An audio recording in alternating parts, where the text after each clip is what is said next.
When it comes to affordable watches, there's so much to talk about as we have the holy trinity of Seiko, Tissot and Citizen to rule the space. In fact, these are the watches that pop up in my head if I have a budget of 50k. But what if I want to buy a watch under $200? The answer is Citizen.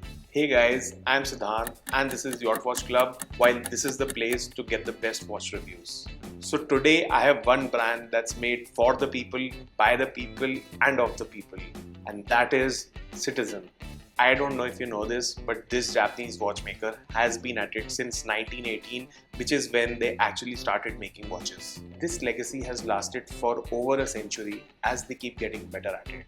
One watch in the budget category that I was really impressed with and that I am going to review today is this one. So stay tuned till the end and hit the subscribe button to follow us. While Citizen is primarily bought keeping eco drives and their automatics in mind, I would like to step off the center stage a bit as I will review this particular watch today, and that watch is the Citizen Quartz BI-5110. First look at this one is an instant reminder of the iconic Gerald octagonal designs on the Pateks and the APs of the universe. This is a large watch that seems even larger up close as the case diameter is a moderate 41mm. The lug to lug is 48mm, while a thickness of 10.6mm does a poetic justice to the mediocrity of the size on this one. In fact, I just reviewed the new Tissot PRC 100 Solar, which looks pretty much like this one.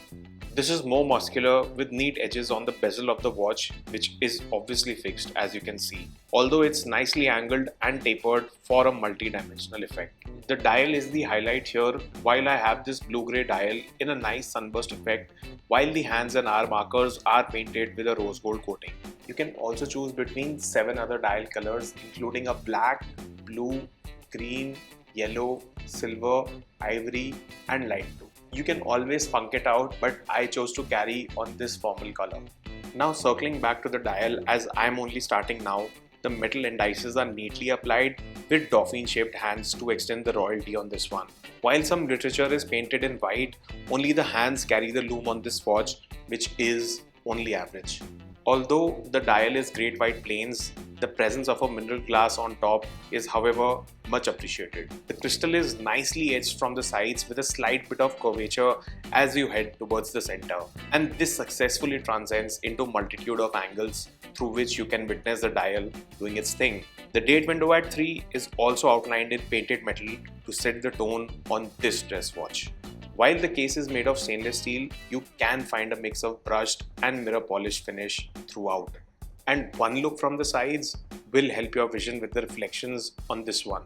The crown is actually decently sized and you can't call it small by any standards, while changing the date and time is going to be the easier task. This Citizen is definitely inspired by the Japanese sumo wrestlers, as the weight on this one is right about 130 grams. Now that can also be contributed to the stainless steel bracelet, which stands like a rock. A 3-link setup and a mix of polishes is the way here, alongside a regular push button clasp. And then how can you forget the case back, which is made of stainless steel with brushed polish finish. This is powered by a caliber G112, which is a regular quartz movement from Citizen, which helps them keep the prices down. This is an affordable watch by all standards, and hence a 50-meter water resistance is enough for the use cases of this one.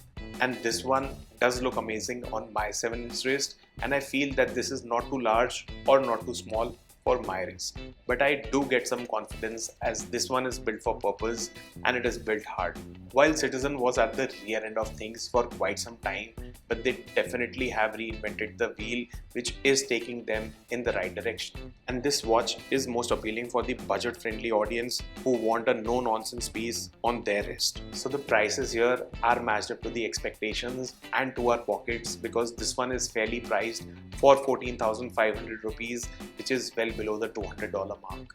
And then there are some offers running from time to time to get this one for even cheaper. I am instantly regretting the battlefield that will be created as soon as you manifest buying a watch in this affordable category. And the competition is just too hot, with the first one being Timex, which has stalwarts like the old Marlin and the recently launched variant of it, alongside the Marlin Chronograph and the Q Chronograph to quench your thirst. Titan has the Phoenix automatic that's going hand in hand with the Stellar collection consisting of the Caelum watch and the stunning Astra timepiece. Casio is also not far behind with the Edifice watch and the EFB Chronograph alongside the Casio GA-2100, which are tough to resist. And of course, a special mention to another Citizen watch, which is the Citizen Quartz BI-5110. In hindsight, there are so many other watches that I could buy. So the real question is, which one to choose?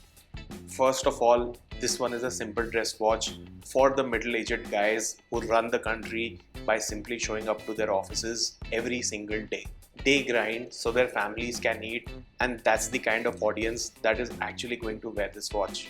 In my opinion, a daily driver or an occasional artist is the perfect use case for this watch. There is nothing exceptional in the contents, but sometimes you just need regular stuff for a singular purpose, that is to function without hassle, without any strings attached. While a barrage of automatics shadow some great quartz watches, the real question lingers in all of our heads, which is automatic or quartz?